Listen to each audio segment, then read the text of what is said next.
Chile como en el extranjero. Oh, pare. Tengo que buscar hablando en español.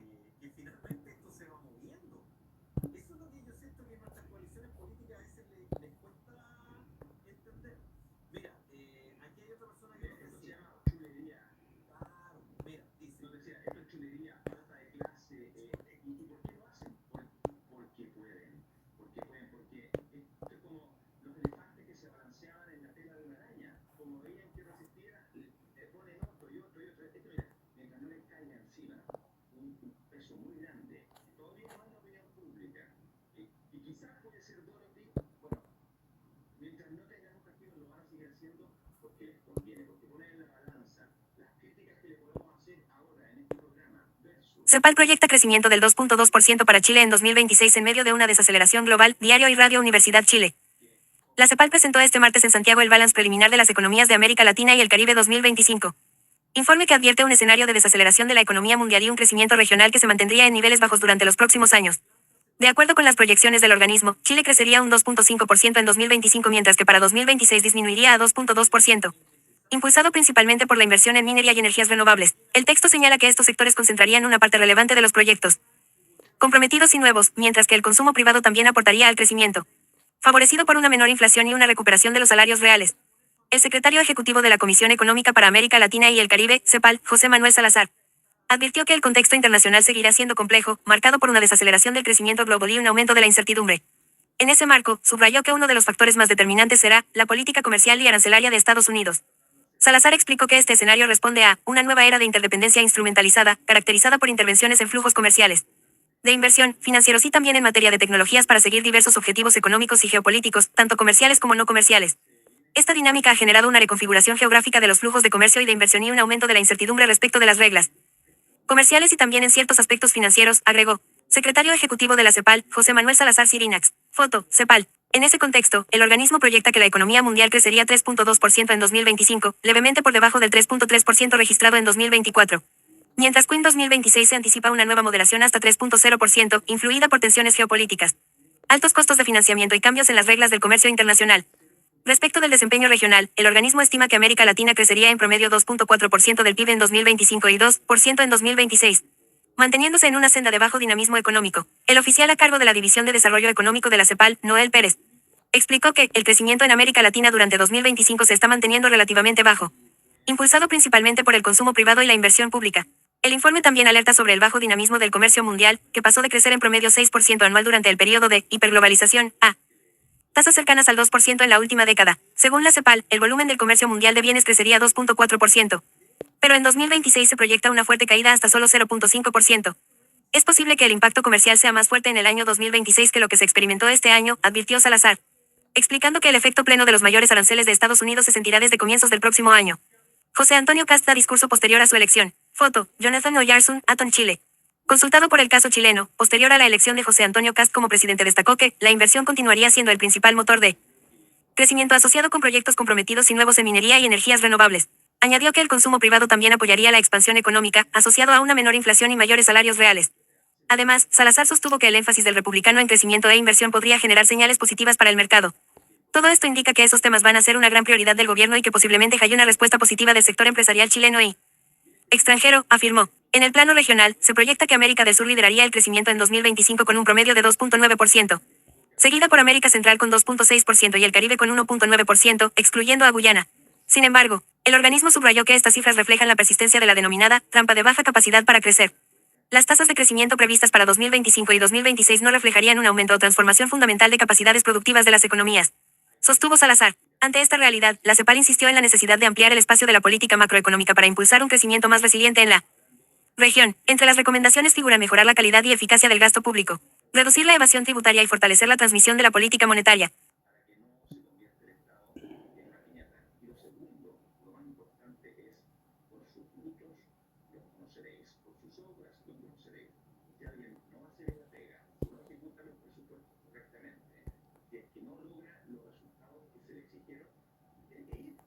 Y yo de ahí extraje la canción que les voy a presentar ahora.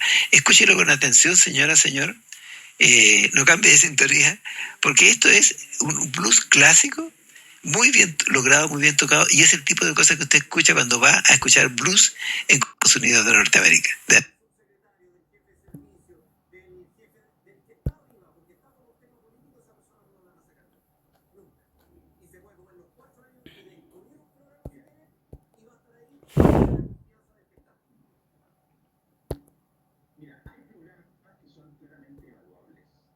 Sicardini advierte riesgos para los derechos de las mujeres por gobierno de Kast, Diario y Radio Universidad Chile.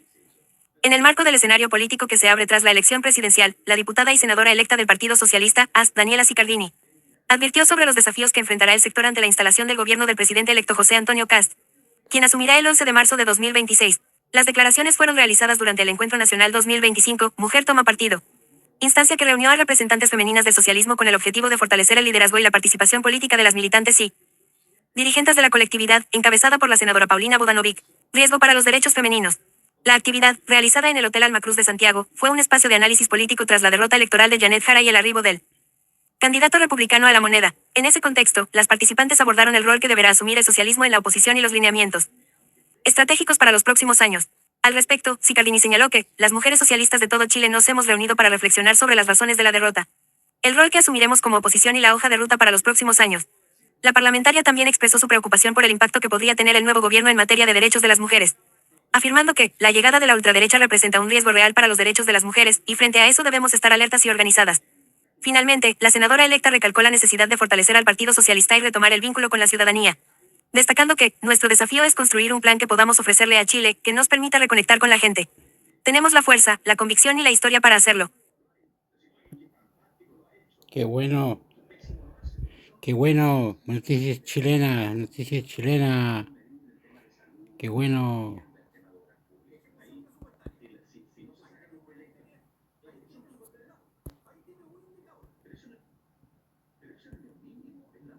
Cordero descarta amarre y defiende normas sobre desvinculación de funcionarios, Diario y Radio Universidad Chile. El debate por la incorporación de una norma sobre desvinculación de funcionarios públicos en la Ley de Reajuste Salarial sumó este sábado una nueva voz desde el Ejecutivo. El ministro de Seguridad Pública, Luis Cordero, salió al paso de las críticas por un eventual amarre en el empleo público y aseguró que dicha interpretación es errónea desde el punto de vista técnico. Al referirse a la controversia, Cordero afirmó que la afirmación de que es una norma de amarre es técnicamente incorrecta. El secretario de Estado coincidió así con lo señalado previamente por la vocera de gobierno, Camila Vallejo, quien descartó que la iniciativa busque impedir despidos y sostuvo que su objetivo es evitar despidos arbitrarios. Norma solo exige motivación, no impide remoción. El ministro explicó que la norma en discusión es, en estricto rigor, una ley de motivación para desvinculación, no un impedimento. Es una norma que exige motivación para la remoción, no impide la remoción, precisó. A juicio de Cordero, la ausencia de una norma de este tipo ha generado una alta litigiosidad en el empleo público. Si una norma de estas características no está, lo que vamos a seguir es en un circuito de judicializaciones muy grande que suele ocurrir en determinados periodos, y que se judicializa por muy distintas vías, no solo ante las Cortes, se judicializa también en vía laboral de modo muy intenso, argumentó. El ministro subrayó que la discusión debe darse en el Poder Legislativo, que es el lugar donde o hay consenso o no hay consenso sobre este punto. La falta de reforma estructural. Cordero planteó que el problema de fondo responde a la falta de una reforma estructural al empleo público. Yo creo que lo que está detrás de todo esto es que durante largos años no nos hemos hecho cargo de la reforma al empleo público y tenemos estas reglas inversas que provocan este tipo de inconvenientes, sostuvo. El ministro detalló que la normativa vigente establece que el 80% de los funcionarios debe estar en cargos estables y el 20% en transitorios, a contrata. Sin embargo, en Chile, la realidad es la inversa. El 80% y un poco más de los funcionarios son a contrata, muchos de ellos con 5, 10, 15 o 20 años en sus funciones y que, incluso, ingresaron por concurso público. En este contexto, Cordero llamó a alcanzar acuerdos amplios, insistiendo en que lo clave es tener un Estado eficaz. Cabe recordar que la iniciativa ha generado críticas desde la oposición. El presidente del Partido Republicano y senador electo, Arturo Esquella, advirtió que, si el gobierno sigue con los amarres, estaría dinamitando nuestra relación. En tanto, diputados de la UDI calificaron la propuesta como deshonesta. Wow. Wow. Ok.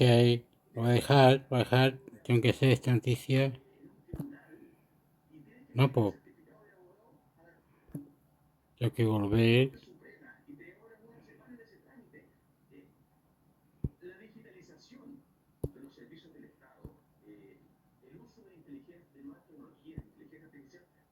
Ley antimotochorros. Diputadas republicanas emplazaron al gobierno a dar urgencia al proyecto. La parlamentaria del Real y la recién electa Rodríguez hicieron un llamado al gobierno para acelerar el proyecto que busca aumentar las penas y sanciones a todo aquel que cometa este tipo de delitos. El proyecto de ley antimotochorros, ingresado el 12 de julio de 2022, aún no tiene luz verde, encontrándose en la fase del primer trámite constitucional en la Comisión de Seguridad Ciudadana. La normativa busca aumentar las sanciones a los delitos cometidos por motochorros, que es como son conocidos quienes actúan rápidamente en robos a bordo de motocicletas. Catalina del Real, parlamentaria, y Javiera Rodríguez, diputada electa, ambas del Partido Republicano, hicieron un llamado de urgencia al gobierno para avanzar en su promulgación, luego de un robo perpetrado por un motochorro en Puerto Montt. Hecho que no sería el único. Según datos recientes recopilados del Departamento OS 9 de Carabineros, se registraron 183 denuncias en 2023, cifra que se vio aumentada a 210 durante 2024. Hasta la fecha, en 2025, las denuncias ya alcanzan los 248 casos. Los datos son claros y alarmantes, y es nuestra responsabilidad como legisladores reaccionar ante esta realidad.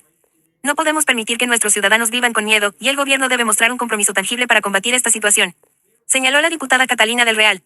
Por su parte, la parlamentaria enfatizó la preocupación que genera este tipo de delitos en la comunidad. En cada una de estas denuncias hay una historia de angustia, de víctimas que merecen ser protegidas. La inacción del gobierno es inaceptable, y nuestro deber es garantizar la seguridad de todos los chilenos. Críticas a la gestión del gobierno que no fueron aisladas. A esto se sumó el alcalde de Puerto Montt, Rodrigo Wainwright HGT, quien apunta a una falta de acción ante este tipo de situaciones. Nosotros no somos encargados de la seguridad, nos estamos haciendo cargo de una obligación, un deber que es del gobierno, enfatizó el mandatario comunal, quien a su vez también cuestionó la desigualdad del sistema penal y la falta de atención y seguimiento hacia las víctimas. Wow.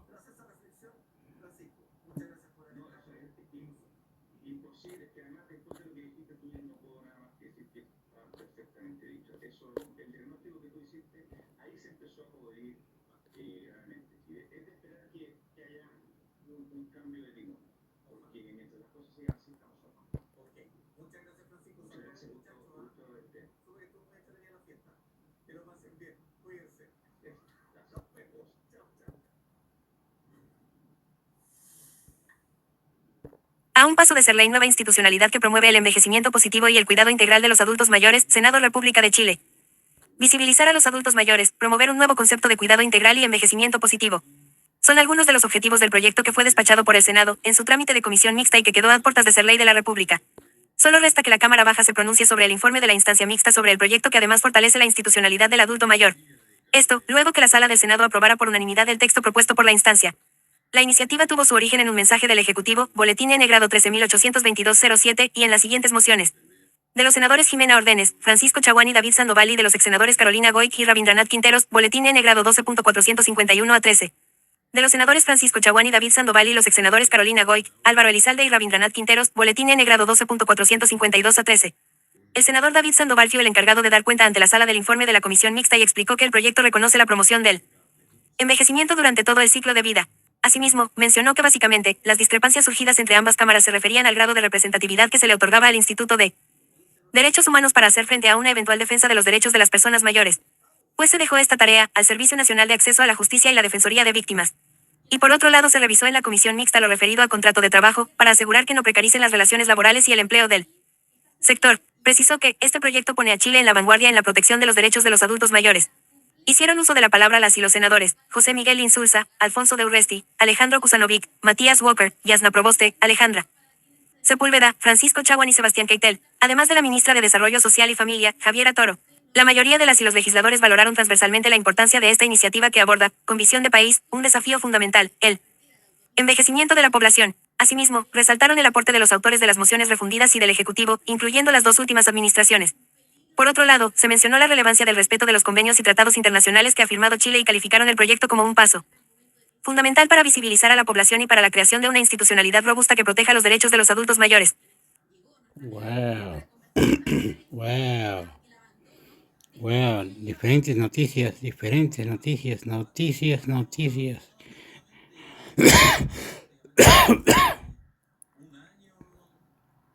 Claro, las rejas, nos dice Brandon, se la han robado ya desde un año más o menos, y vecinos, de hecho, por la emergencia han intentado poner rejas, pero también se las han robado. Y una de las cosas que más llama la atención, nos decía Brandon, es que era hace más o menos 5 o 6 años cuando estaba este cierre de año que se hace, por ejemplo, en la Torrentel, vecinos suben a ver el espectáculo, pero ahora, que se va a repetir, hay mucho temor de que... Las 2 horas de Boric y Kast en La Moneda, la tercera. Iba a ser una conversación protocolar de no más de 10 minutos, pero el primer encuentro a solas entre el presidente Gabriel Boric y el presidente electo José Antonio Kast el lunes a las 11:30 en La Moneda se alargó por casi 40 minutos. El rito marcó el inicio del traspaso de mando entre el mandatario frente amplista y el líder del Partido Republicano, quien se impuso en las elecciones del Domingo con un 58.2% frente a Janet Jara, 41.8%, y fue diseñado cuidadosamente para transmitir la decisión de realizar un cambio de mando ajustado a los gestos republicanos. La idea era dejar atrás la dura contienda verbal que hubo entre ambos antes de la elección de primera vuelta, donde no faltaron epítetos y gestos. Boric usó la cadena nacional del presupuesto para criticar los ajustes anunciados por el republicano y este, a su vez, lo acusó de usar su investidura para hacer campaña por Jara. Asimismo, durante toda su carrera a la moneda remarcó la ineficiencia del gobierno encabezado por el Frente Amplista. El encuentro. La noche del 14 de diciembre, cuando ya era claro el resultado de la elección, el jefe de gabinete del presidente Gabriel Boric, Carlos Durán, y el asesor del presidente electo y ex consejero constitucional Sebastián Figueroa afinaron por teléfono los detalles de la cita que se realizaría en el Palacio de Gobierno desde las 11:30 horas. Al otro día, Kast puntualmente a las 11:32 horas cruzó por primera vez la puerta de la moneda en calidad de presidente electo. Tomado de la mano de su esposa, María Pía Adriasola. Entraron por la puerta que da a la Plaza de la Constitución y, escoltados por el ministro del Interior, Álvaro Elizalde, subieron la escalinata de piedra que da a las oficinas de presidencia. En el Salón Toesca los esperaba el presidente junto a sus ministros del comité político para un saludo protocolar que fue registrado exclusivamente por los equipos de gobierno. Ni Kast ni su esposa habían tenido la oportunidad de recorrer en detalle los pasillos del Palacio de Gobierno. Declarado incluso opositor del gobierno de Sebastián Piñera, el ahora presidente electo había tomado distancia del único líder de derecha que había logrado conquistar el poder en 2 oportunidades. En esta primera visita, fue el mismo mandatario quien les fue mostrando las obras de arte y la Galería de los Presidentes, donde se exhiben 30 bustos de exmandatarios. En su recorrido, la mirada de Kast se posó varios segundos en la primera escultura de la fila, que homenajea al presidente Salvador Allende. La futura primera dama se robó la atención de la cita y provocó el primer cambio de planes del encuentro. Adriasola saludó afectuosamente a los carabineros y a todos los funcionarios de gobierno que se le acercaron. Y fue cuando sorpresivamente manifestó su voluntad de recorrer íntegramente las oficinas del Palacio de Gobierno, revelando el interés de ambos de trasladarse a vivir ahí como una muestra de austeridad. Ante la inquietud de la esposa de Kast, la administradora de la moneda, Antonia Illanes, se ofreció a hacerle un recorrido junto a un funcionario de patrimonio de la moneda. La primera reunión de traspaso. Kast y Adriasola no llegaron solos, los acompañó el presidente del Partido Republicano y senador electo, Arturo Esquella, el economista y posible nombre para el gabinete Jorge Quirós, el exministro Serpres Claudio Alvarado, la coordinadora programática María Jesús Wolf, su principal asesor, Cristian Valenzuela, su jefa de comunicaciones, María Paz Fadel, y Sebastián Figueroa. Con excepción de Valenzuela y Fadel, quienes se quedaron en una oficina colindante, el resto se sentó con el ministro del Interior, Álvaro Elizalde, la vocera de gobierno, Camila Vallejo, el titular de Hacienda, Nicolás Grau, y la ministra de la SECPRES, Macarena Lobos. El jefe de Estado también había pedido a su jefe de gabinete, Carlos Durán, que estuviera presente en la reunión, que se definió como la primera cita formal de trabajo entre ambos equipos para establecer la carta Gantt del traspaso de gobierno. Esta decisión fue la que obligó al rápido arribo de Figueroa al filo de la hora del inicio del encuentro. En la sala protocolar del Consejo de Gabinete fue el presidente Boric quien primero tomó la palabra. El mandatario partió felicitando al republicano y a sus asesores por el resultado de la elección. Valoró el proceso rápido y prístino de la definición presidencial y los gestos republicanos que ha habido desde la noche del domingo. Según quienes conocieron de la cita, Boric hizo una sentida valoración de las jornadas electorales en Chile y las calificó como un patrimonio que es necesario resguardar entre todos. La intervención del mandatario fue replicada de manera inmediata por Kast, quien en un tono pausado se refirió al periodo político que se inicia con su llegada a la moneda el 11 de marzo. El mandatario electo, en ese sentido, destacó que tanto el gobierno como la oposición deben ejercer cada uno su rol, pero siempre en un marco de respeto. Durante la cita, Kast y Boric se referían mutuamente como presidente. Avanzada la conversación, Kast fue presentando uno a los miembros del equipo que lo acompañó a la moneda, dando pistas del rol que tendrá cada uno en la instalación de su gobierno. Partió por un conocido de todos los que estaban en la mesa, el exministro de la SECPRES y exdiputado Uldi Claudio Alvarado, quien hasta hoy se perfila como carta para el Ministerio del Interior. Kast explicó que él y Esquella quedarán a cargo del traspaso, de modo que serán la contraparte de Elizalde en el proceso. Luego se refirió a Quirós como su principal asesor económico, ese día, frente a Boric y a sus ministros. Kast dejó en claro la ascendencia que el economista quien durante la campaña levantó la propuesta de realizar un reajuste fiscal de $6.000 millones en 18 meses tiene en su equipo. Durante el transcurso de la conversación, en varias oportunidades el presidente electo le dio la palabra y reforzó que es su jefe de área y el cerebro de su plan económico. Asimismo, Kast reiteró en varias ocasiones que Alvarado y Esquella son sus puntales para abordar los temas que requieren resolución política. A Figueroa, a su vez, lo presentó como encargado de los nombramientos y la instalación de su futuro gobierno. Y a la socióloga María Jesús Wolf, como la responsable del área social de su comando. Tras las intervenciones del mandatario y del presidente electo tomó la palabra el ministro Elizalde para explicar que el gobierno ya mandató a todos los ministerios a ordenar la casa para hacer entrega de sus carteras a los nuevos ministros. Añadió que ya existe el instructivo que ordena a los responsables de todas las secretarías de Estado a subir sus cifras a la plataforma traspaso.digital.gov.cl. La primera pulsión del gobierno fue comprometer que el balance de las carteras fuera entregado en diciembre. Sin embargo, Alvarado planteó que el proceso debería terminar a mediados de febrero, para iniciar las bilaterales entre los ministros en la última quincena de ese mes.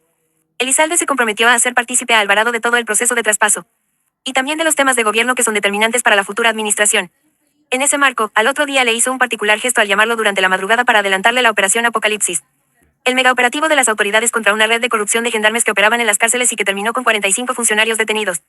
Durante la conversación, Figueroa reforzó que al equipo del presidente entrante le interesa agilizar el proceso y tomar el control rápidamente del gobierno a partir del 11 de marzo, una frase que suelen usar los republicanos para referirse a la instalación del gobierno de emergencia que prometieron durante la campaña. Otro tema que estuvo sobre la mesa fue la postulación de la expresidenta Michelle Bachelet a la presidencia de Naciones Unidas.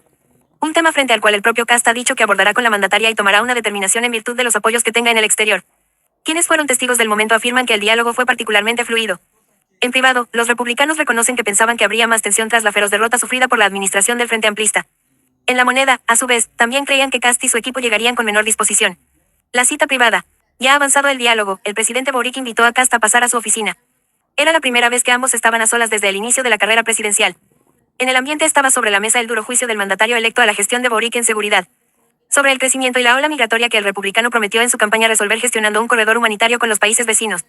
En la mesa estaba también el juicio que el republicano hizo durante la campaña sobre la reforma de pensiones que impulsó la candidata oficialista Janet Jara, y las acusaciones del oficialismo a Kast de que su mandato incluiría retrocesos en beneficios sociales. De la conversación a solas entre los mandatarios se sabe poco. Mientras corría el reloj, los ministros y los acompañantes del presidente electo pasaban el tiempo intercambiando impresiones sobre el avance de la agenda legislativa. En el despacho presidencial, en tanto, Kast y Boric sostenían a solas el intercambio más largo entre ambos de sus trayectorias políticas. En 2021 la escena fue a la inversa. Ese domingo 19 de diciembre, fue Kast quien llegó hasta el Hotel Fundador a reconocer el triunfo que transformó a Boric en el presidente más joven de la historia de Chile. En esa ocasión, sin embargo, en 2021 la escena fue a la inversa. Ese domingo 19 de diciembre, fue Kast quien llegó hasta el Hotel Fundador a reconocer el triunfo que transformó a Boric en el presidente más joven de la historia de Chile. En esa ocasión, sin embargo, la cita no fue a solas. Estaban presentes Cristian Valenzuela y Giorgio Jackson. El lunes pasado, según una versión, Boric lamentó ante Kast los duros cuestionamientos que hizo durante la campaña a su gestión en seguridad.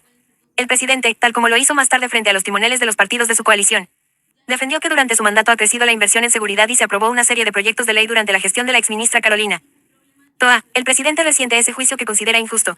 En la oficina del mandatario, el presidente electo escuchó y reiteró su disposición a avanzar en un traspaso sin contratiempos y agradeció la gentileza que ha mostrado hasta ahora el mandatario con su equipo. El diálogo privado, que en ambos lados califican como republicano, fue más locuaz entre ambos de lo que fue antes, en la cita de trabajo con sus ministros.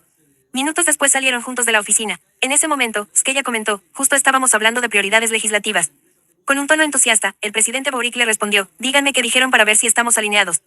La conversación entre los ministros y el equipo republicano versaba sobre la implementación de la reforma de pensiones, el proyecto de financiamiento para la educación superior y el proyecto de sala cuna universal y de cuidados, que son las prioridades hoy del Ejecutivo. La cita se fue cerrando con agradecimientos cruzados y con la solicitud expresa del Kast de que sus equipos sean apoyados en caso de necesitar información en estos meses en que se preparan para tomar el control del Estado, incluso por parte de los encargados programáticos y no de los ministros una vez nombrados. Todos tomaron el compromiso. Durante todo el encuentro, que se extendió por casi 2 horas, un hecho llamó especialmente la atención. El silencio persistente de la vocera de gobierno, Camila Vallejo, la ministra comunista, y principal orejera del presidente Gabriel Boric desde su instalación en La Moneda. Solo rompió el mutismo cuando agradeció al presidente electo el gesto que tuvo con Janet Jara durante su discurso del triunfo. Ocasión en que llamó a evitar los abucheos a la candidata comunista que fue derrotada en la elección. Ok. Tengo que ir a este otro.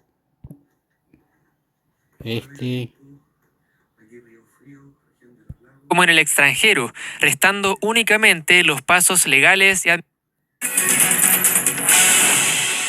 Bienvenidos a la revisión de la agenda económica PM de este viernes en CNN Chile, que tiene una novedad muy importante. Se cumplió lo que faltaba para que se aprobara el acuerdo entre Codelco y ese. ¿Lo escuchan? ¿Cómo están? ¿Qué pasa? Esto es reacción de Intimix Secto, noticias chilenas.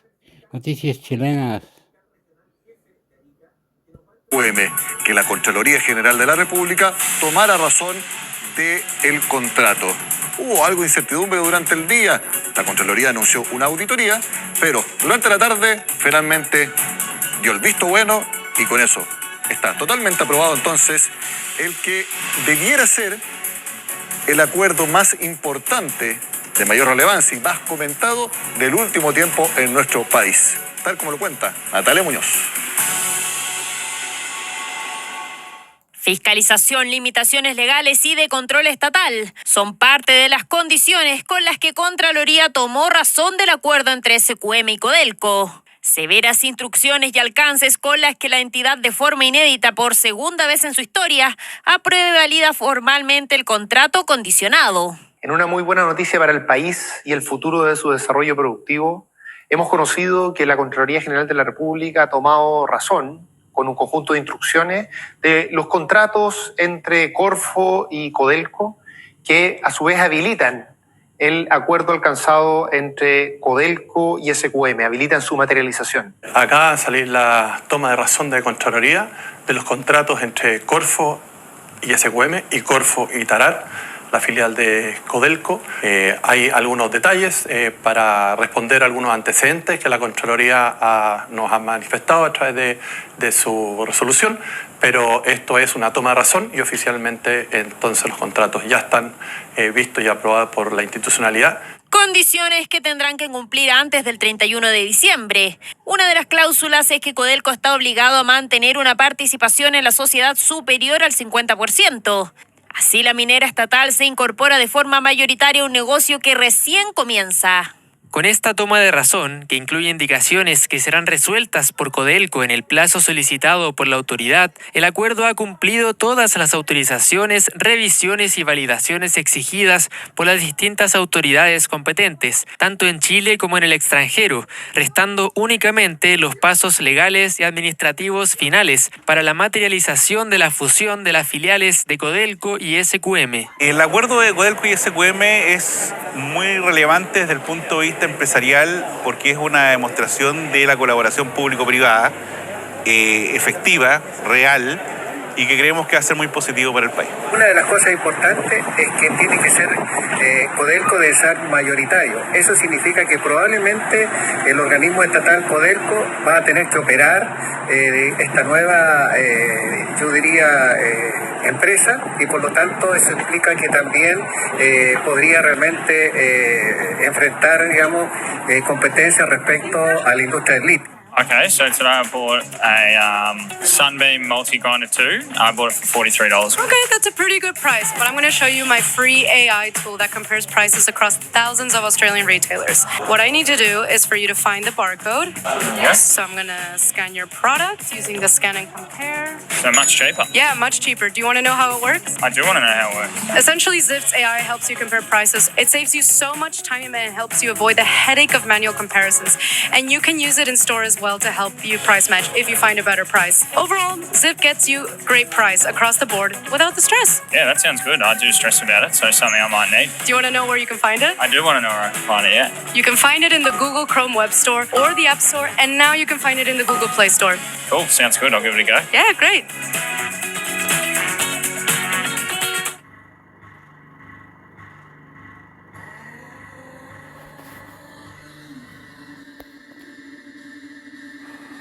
When I started Walton Goggins Goggle Glasses, I needed a website.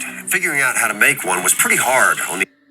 digamos, competencia respecto a la industria del litio. A primera hora de este viernes, antes de conocer la toma de razón, Contraloría sorprendió anunciando que comenzará una auditoría ante las denuncias de la Comisión Investigadora del Congreso. Yo creo que esta auditoría obedece justamente a la anomalía, a la poca transparencia que ha encontrado este ente que para nosotros es muy importante en este proceso y que en definitiva esperemos que este contrato no se firme. Que una vez más se hace lo correcto. Necesitamos transparentar y tener toda la información respecto a cómo se llevó este acuerdo entre SQM y Codelco y por sobre todo saber por qué acá hubo un trato directo y por qué nunca fue viable para cualquier otra empresa realizar una inversión y tomar este desafío. Profunda auditoría que permitirá ratificar la legalidad y transparencia del proceso, especialmente la contratación y trabajo desarrollado por la consultora internacional Morgan Stanley. La misma Contraloría ha separado la revisión de estos procedimientos y formalidades de lo que es la toma de razón del contrato entre Codelco y SQM, lo cual iría por un conducto separado. Lo que ha hecho el documento de ayer es señalar que un conjunto de preocupaciones que se habían planteado son descartadas por parte de la Contraloría. Y son descartadas por distintos motivos. En algunos casos porque no se puede pronunciar respecto a ello porque no tiene que ver con la legalidad. En otros casos son descartados porque una institución distinta tiene que revisar o ya revisó aquello, como por ejemplo lo que hizo la Fiscalía Nacional Económica. Arista paralela que no anula que el acuerdo ya aprobado continúe operando, a menos que Contraloría encuentre irregularidades que podrían ser denunciadas e investigadas penalmente, o que se ingrese un proyecto de ley donde sería clave la decisión del presidente electo José Antonio Kast, quien ya ha criticado la legalidad del acuerdo y la falta de licitación. Cambiamos de tema porque la Cámara de Comercio de Santiago estimó el impacto que tuvo en las ventas la segunda vuelta presidencial. Recordemos que era feriado legal. Y fíjense lo que hicieron, porque compararon cómo estuvo un domingo similar, el del 15 de diciembre del año 2024, una semana antes de Navidad. Ese día hubo 17 millones de dólares en ventas online y 208 millones de dólares en las tiendas presenciales, solamente durante ese domingo 15 de diciembre de 2024. Al lado vemos lo que calculan hubo el domingo pasado, el 14 de diciembre. 40 millones de dólares en ventas online. Creció, lógicamente, porque había menos posibilidades, porque no estaban abiertos los centros comerciales. Entonces se entiende por qué más que se duplicó la venta de productos online. Pero fíjese lo que pasó con las tiendas presenciales. Recordemos que lo que estaba fuera de los malls podía abrir. Ahí las ventas cayeron de 208 a 115 millones de dólares. Por eso, el gremio estima que el impacto para el comercio formal es una caída de 47% de un año a otro para ese domingo. El impacto entonces de que no se pueda abrir de manera normal el comercio en día de elecciones. Bueno, cambiamos de tema nuevamente acá en Agenda Económica. Ustedes saben que los viernes a las 11 de la noche está Agenda Motor. Muy entretenido está el programa de hoy, para que lo vean. Pero también les estamos mostrando distintos avances tecnológicos. El siguiente muestra cómo se puede ayudar a que las empresas tengan una mejor visualización en las búsquedas online y otras formas de digitalizarse. Todo lo explica Pilar Gutiérrez. You understand my English, but cannot speak like me. You know the words. You understand movies, YouTube, podcasts. But when it's time to talk, you freeze. It's not your fault. You just never use the right method. Try the listening reading method. It's a science-backed method used by polyglots, and it formas de digitalizarse. Todo lo explica Pilar Gutiérrez. ¿Cuántas veces la inteligencia artificial le ha facilitado encontrar eso que estaba buscando? Cada vez es más frecuente el uso de estas tecnologías para resolver este tipo de preguntas y con ello surge un nuevo desafío para las empresas: descifrar cómo lograr posicionarse de mejor manera en este tipo de motores de búsqueda. De ahí surge SearchBrand AI. Hoy día las personas buscan caminando en la calle por voz, buscan en su navegador, buscan incluso desde WhatsApp. Hoy en día si busco, quiero irme de vacaciones a Punta Cana, voy a inventar a propósito de que estamos en época de vacaciones, probablemente si tú hoy día le preguntas a la IA, te va a traer 5 resultados de los 800 que existen. Entonces, ¿cómo los 795 que no se muestran pueden aparecer en esos 5 resultados primero? Fue así que Hussam y Felipe se asociaron para crear SearchBrand AI, una plataforma que mediante el uso de inteligencia artificial identifica cuáles son las preguntas que suelen hacer los clientes de una empresa, cómo ésta se posiciona frente a sus competidores y además entrega un plan de recomendaciones para mejorar esa visibilidad. Monitoreo de cómo están apareciendo las IA, y eso en el fondo es en la observación. Después les planificamos y les entregamos un plan de acción para que ellos sepan exactamente si no están apareciendo, qué hacer para solucionarlo. Y aparte apostamos con ese músculo que no solamente les entregamos ese plan de acción, sino que les damos herramientas para que lo puedan ejecutar. Les creamos el contenido, les decimos exactamente cómo tienen que hacer esos ajustes en sus páginas más técnicos para que también puedan solucionar esos problemas. Una plataforma simple de usar donde luego de configurar el negocio, la inteligencia artificial detecta a los competidores y las preguntas que más realizan los usuarios. A partir de eso, entrega las recomendaciones. Le decimos si tú o si la competencia están respondiendo esas preguntas en su sitio. Cada vez que nosotros encontramos oportunidades de preguntas que no están siendo respondidas, te las dejamos aquí anotadas en un plan de acción, donde tú puedes crear contenido de manera automática, puedes agarrar este contenido y transformarlo en un posteo de Twitter, de LinkedIn. A solo 5 meses del lanzamiento ya trabajan con más de 600 marcas, no solo en Chile, también en Argentina, Colombia, Perú, Venezuela, México y España. Una herramienta que viene a complementar el trabajo de las empresas. Sin duda ha sido un gran complemento para la toma de decisiones con un significado de ahorro de tiempo gracias a las automatizaciones que nos entrega. La plataforma es tan completa que de alguna manera nos entrega resultados sobre cómo va variando nuestro posicionamiento respecto a nuestros competidores. El tráfico ha aumentado un 18% en estos últimos 3 meses que usamos la plataforma hacia nuestra página web. Un ejemplo más de cómo la inteligencia artificial puede facilitar y detectar oportunidades para el desarrollo de los negocios. Hacemos la pausa en Agenda Económica y al regreso, para terminar la semana, tenemos una conversación muy entretenida, copa en mano. Ya volvemos.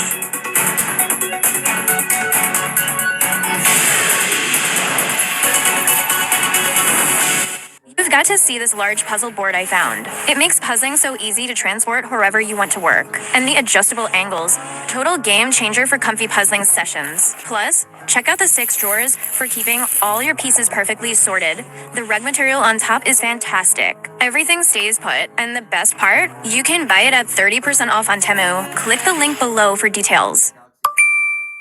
And they subtly refined that concept, curved it on both sides of the display. Pet stores are trying to ban this $39 robot puppy because kids actually prefer it over real pets. I've been a grandmother for... Como ven, la agenda económica de esta jornada termina de forma distinta. La hago desde un conocido restaurante de Santiago. Vamos a hablar de la industria del vino en una mesa porque queremos conocer las cepas más premiadas por el Club de Amantes del Vino. Lo haremos con 2 personas que precisamente participan en la cata que elige durante todo un año a las cepas más destacadas de nuestro país. Parto por presentar a la directora de la revista del Club de Amantes del Vino, Ana María Barahona. Gracias por estar en la Agenda Económica. Gracias, Nicolás. Y también quiero presentar al editor y también miembro de la cata del Club de Amantes del Vino, Alejandro Jiménez. Muchas gracias por compartir la mesa. Muchas gracias por la invitación. A ver, quiero preguntarles, cada uno desde su experiencia, ¿cómo estuvo este año para la industria del vino, para la producción que se refleja en estos premios, Ana María? La verdad es que fue un año intenso, que obviamente en el caso de nuestro trabajo, que como tú bien dices, son degustaciones durante todo el año para terminar en esta guía que acabamos de lanzar. Lo que podemos ver es que a pesar de todos los altibajos de un consumo restrictivo a nivel mundial, no solamente en Chile, están los pequeños, los grandes productores tratando de mantener la alta calidad de sus vinos, Alejandro, ¿no? Sí, bueno, nosotros gastamos durante el año cerca de 2.000 vinos. En la guía impresa hay cerca de 800, la digital unos 1.800, lo hacemos a ciegas. Y lo importante que tiene eso es que uno va descubriendo los caminos por donde están yendo los productores, los grandes, los pequeños, y eso pasa muchas veces por nuevos cepajes, por nuevas zonas, y creo que aquí tenemos una representación chiquitita pero contundente de eso. Colocamos inmediatamente la primera cepa destacada, ese Cabernet Sauvignon maravilloso. No, es un Sauvignon Blanc. Sauvignon Blanc, porque es verdad, Cabernet Sauvignon es un tinto. Sí. Sauvignon Blanc, que se ve muy bien con estas ostras que tenemos acá. ¿Cuál es esta cepa, Ana María? Bueno, es la variedad blanca más importante de Chile, es la que más se produce, que tal como tú dices, es el Sauvignon Blanc. Y este ganador lleva 3-4 años ganando la categoría. Uno de los ganadores es de la viña Ventisquero, de su línea en particular que se llama Tara, que viene del Valle del Huasco. Cuando nosotros partimos escribiendo con Alejandro hace mucho tiempo, la verdad es que el Huasco no estaba dentro de los valles vitivinícolas de Chile. Y esto habla justamente de esta diversidad, de cruzar límites, de decir, bueno, a pesar de que tenemos desierto, cordillera o mar, ¿cómo nos acercamos y cómo plantamos esos cepajes que obviamente le van a dar una identidad distinta a Chile? ¿Es una zona más de pisco que totalmente, y hay oliva, y la verdad es que al principio era una locura pensar que iba a haber producción de vino. Entonces está Ventisquero, que obviamente es una viña grande que tienen distintos valles vitivinícolas, pero también hay otros productores. De hecho, uno de los vinos que vamos a probar también, uno de los tintos, también viene de Huasco y es de un pequeño productor Entonces, bueno, lo trajimos porque es un vino muy importante, como yo te digo, es el blanco que más sale de Chile al mundo y es el Sauvignon Blanc. Que es el vino que en particular, ¿por qué lo eligieron? ¿Cuáles son sus características? Bueno, el Sauvignon Blanc es una variedad bien particular porque suele que mucha gente se puede quedar como con la idea de que es un vino solamente aromático, ¿no? Muchas notas herbales, cítricas y que van a aparecer obviamente en nuestra nariz y que van a funcionar tal como tú dices, perfecto con estas ostras acá en el Baco. Pero nos gusta mucho la boca que tiene este vino, ¿no es cierto, Alejandro? Porque creemos que los grandes vinos que se están haciendo hoy en Chile no pueden quedarse solamente como un vino ligero, fácil. Este es un gran Sauvignon Blanc, un vino que se puede beber hoy día, pero también está perfecto para la guarda, ¿no es cierto? Sí, yo creo que en el Sauvignon Blanc hay muchos estilos. En Chile, como decía Anita, la cepa más importante, 80 y tantas mil hectáreas probablemente ahora, ha bajado un poquito, y por lo tanto hay muchos estilos. Entonces, Lleida, por ejemplo, que tiene este estilo más de pasto. Exacto, más como espárrago. Como espárrago, no es el mismo estilo de los otros, y por ejemplo, en este caso, Atacama te pone un poco más de boca, un poco más de cuerpo, y es otro Sauvignon. Exacto. ¿En qué se está estilando el Sauvignon Blanc para aperitivos como tenemos acá, o también para consumo diario de las personas en su casa cuando llegan del trabajo, como algo para relajarse? Sí, yo creo que en un vino como Tara, por ejemplo, tú no solamente lo puedes usar como aperitivo y otra que anda perfecto, también lo puedes usar solo, o en una tarde, digamos, en una tarde de piscina. Yo creo que es bien versátil. Totalmente, y probablemente va a poder acompañar algo como que lo pensamos como un aperitivo, pero también es un gran vino, entonces probablemente va a acompañar muy bien pescados como más cocinados, a lo mejor algún tipo de pasta con marisco, ¿no? Es un gran vino. Es un restaurante, ya se está dando con esta conversación. Vamos a pasar ahora a otro de los premiados por parte del Club de Amantes del Vino. Una cepa que, les voy a ser sincero, yo no conocía. Primera vez que la escucho. Garnacha. Alejandro. Aquí, vamos. ¿Qué es Garnacha? Bueno, Garnacha es una cepa de origen español, de aragonesa, por eso Garnacha. Los franceses dicen que es bello y le dicen Grenache. Y es una cepa bien particular porque puede tener estilos que van desde los muy ligeros hasta más frutales, más pesados. ¿Es parecido al tempranillo? Es menos potente, digamos. Yo diría que está sobre el Pinot Noir, yendo un poquito para arriba. Pero lo importante es que en este caso también es del Huasco, ¿cierto? Entonces es una zona que en los últimos, diría, 5 años ha adquirido un protagonismo, es lo que nosotros llamamos el Norte Verde. Anita es una artífice de ese movimiento, hay un movimiento ahí del Norte Verde. Y lo interesante es que este productor, JP Martin, que ha ganado varias veces con esta Garnacha, le llama a este vino de cal. ¿Por qué? Porque por las características de suelo calcáreo que hay en esas zonas, particularmente hacia la costa, sí, y que le da características bastante especiales a los vinos. Bueno, para los vinos es fundamental el suelo donde está, no solamente la parra donde crece, sino lo que hay inmediatamente en el suelo y también en las raíces hasta donde llegan, ese suelo volcánico, ese suelo arcilloso. Claro. El clima, el suelo, el hombre. Y creo que es muy bonito recalcar eso cuando tú nos preguntabas un poco en qué está hoy la industria del vino. Y creo que a diferencia de hace 20 años, donde todo el mundo plantaba de todo, plantaba de Cabernet, Sauvignon, Chardonnay, en cualquier parte porque creían que iba a funcionar todo bien, yo siento que hoy hay un trabajo mucho más específico. Entonces, en Huasco ya sabemos que funciona muy bien el Sauvignon Blanc, el Chardonnay, el Pinot Noir y la Garnacha. Entonces, esa etapa, tal como pasa lo mismo en... Esto no es reciente. Piensa tú que en Itata hace 500 años y en Biobío hay plantaciones de la cepa país, ¿no es cierto?, que es la primera que trajeron los españoles a Chile. Y esa variedad logró insertarse, ¿no es cierto?, en ese terruño en particular. Porque cuando hablamos de un terruño, tiene que ver, tal como tú decías, con suelo, con clima, pero también las personas, cómo van formando la historia de estos vinos. Yo había escuchado la tendencia de que cada vez se estaban produciendo más cepas, pero hacia el sur. Sí. Chiloé, no sé si llegando a Aysén, ustedes me dirán.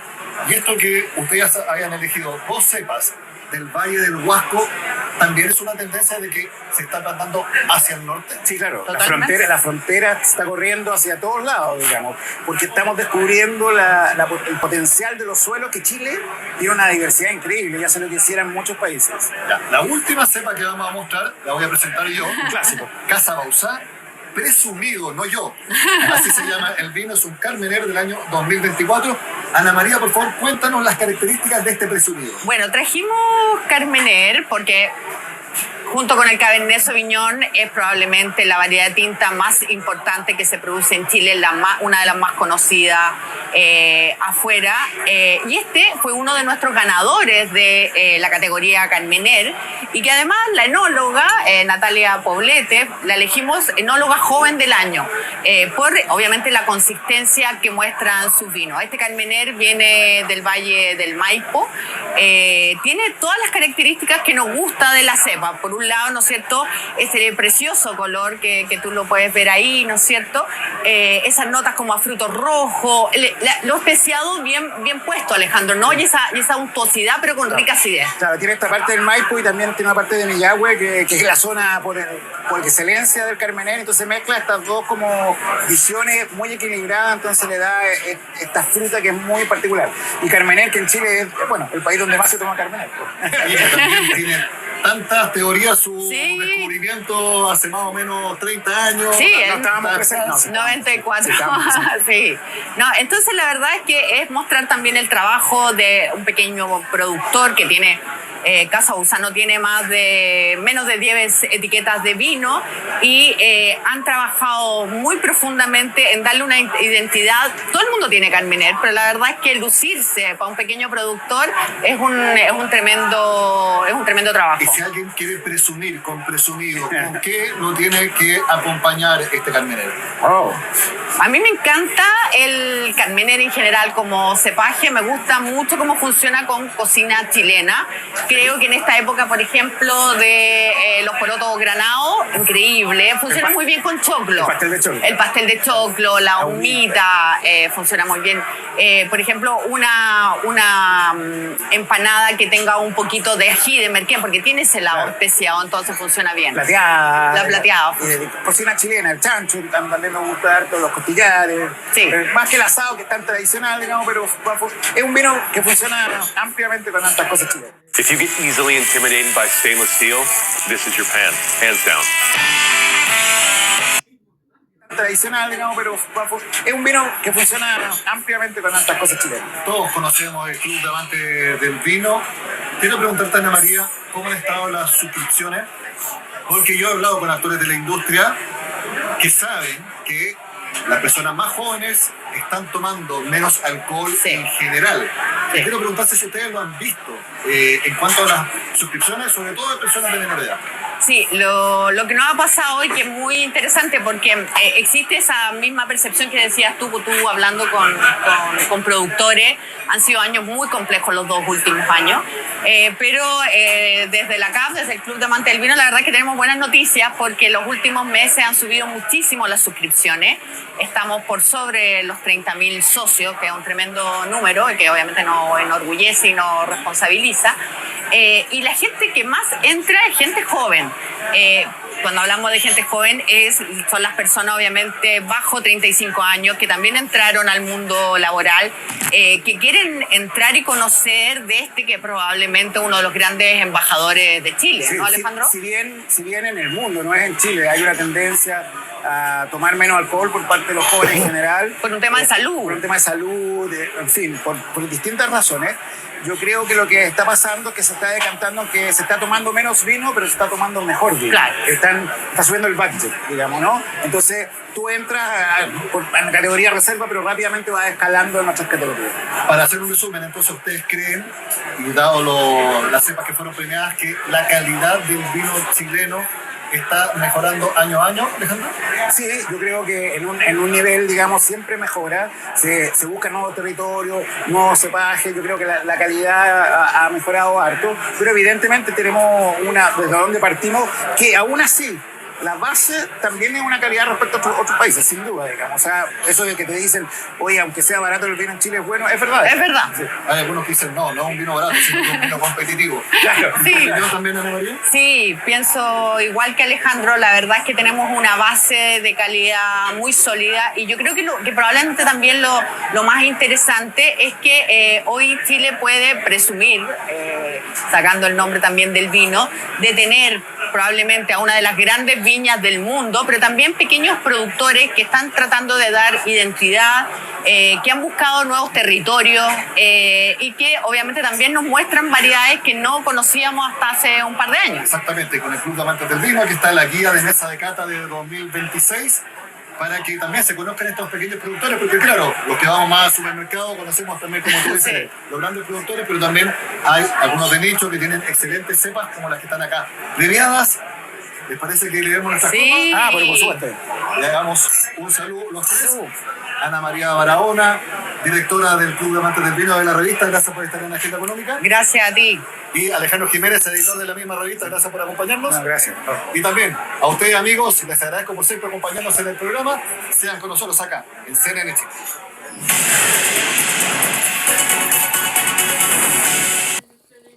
Thinking of taking your business online? GoDaddy has everything you need. Choose from a range of code-free tools and create a complete online presence without any tech skills. With plans for every budget and expert support available 24/7. It's Oh, terminó, ok. Adiós, chao, adiós, adiós. Chao, Intermix Sector, Mix Noticias. Chilenas, soy chileno. Vivo en Australia, I speak English.